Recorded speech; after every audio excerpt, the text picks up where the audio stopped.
Hey guys, it's Rob from Rob's Smokehouse. Today I want to do a quick one. I get a lot of requests for the venison rub, and I've got an old favorite.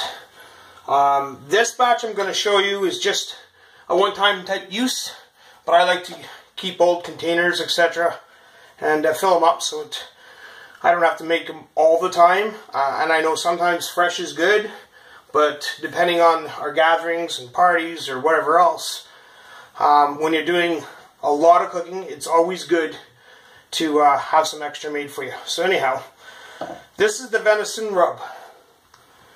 We're going to start out, what I'm going to show you is a one-time use, but I'll add to that after the video is done to make my big batch. Anyhow, we're going to get 2 tablespoons, I prefer, of sea salt. I'm a big fan of sea salt. So, we're going to use sea salt in this one. You can use sea salt or kosher salt. I prefer the sea salt. So, again, 2 tablespoons. This is a one-time batch. And this seasoning is just amazing on a lot of meats. You cannot go wrong whatsoever. I didn't make them heaping. Anyhow, the next one is ground smoked cumin. I'm trying to hide the label so I don't get in trouble for this. So we're looking for 1 tablespoon of this, and I'll kind of even that off. I like to add a little bit of paprika later, but this recipe doesn't call for it. I just like the smoked paprika added to it, but I'm just giving you what I have and what I've started. You can play and alter with the taste, or to your taste, sorry. And then we're going to go 1 tablespoon of freshly ground pepper. Now this pepper has been ground, anyhow. But like I said, I do it in bulk.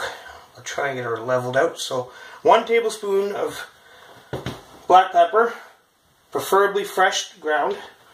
1 tablespoon of coriander as well. I did have a big one, but I've got so many cupboards and everything, I want to shoot off a video for you, but I do have big jars. I'd rather buy it in bulk. So anyhow, I had a little bottle not being used, so there's 1 tablespoon of coriander, ground of course, and then we're going to go to garlic powder. We're going to go to, get rid of the big one, we're going to go to the small one, and we have 1 teaspoon and a half. Yeah, close enough, I guess. And then, of course, I'm going to hide that name, cayenne pepper to your taste, and keeping in mind children and everything. Mine are now getting into the spicy stuff slowly but surely, but I'm taking it easy on them.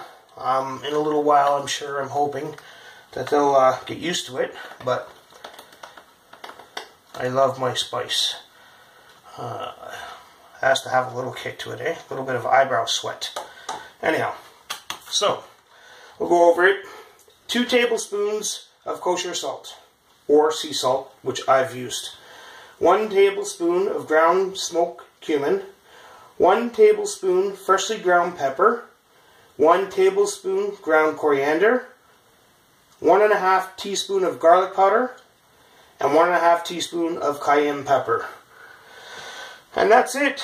Now that's a small batch. That'll might do a couple steaks for me, but I plan on doing quite a bit of steaks tonight for the menu. So I'm going to make this a bigger batch of rub for me, and hopefully fill this up with the leftovers.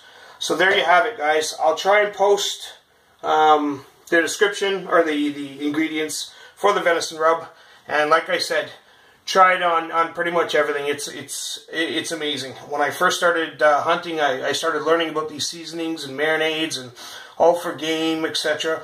And then I started using it on my home barbecue for just chicken, turkey, hamburgers. We make an amazing hamburger. I got to post that one up as soon as possible. It's a 5 meat. It's got sausage, bacon, ham, Oh, you name it, it's loaded. So anyhow, we'll get to that one another day. So there you have it, guys. Venison rub. Feel free to comment, like, share, and please, please subscribe. Thanks, guys.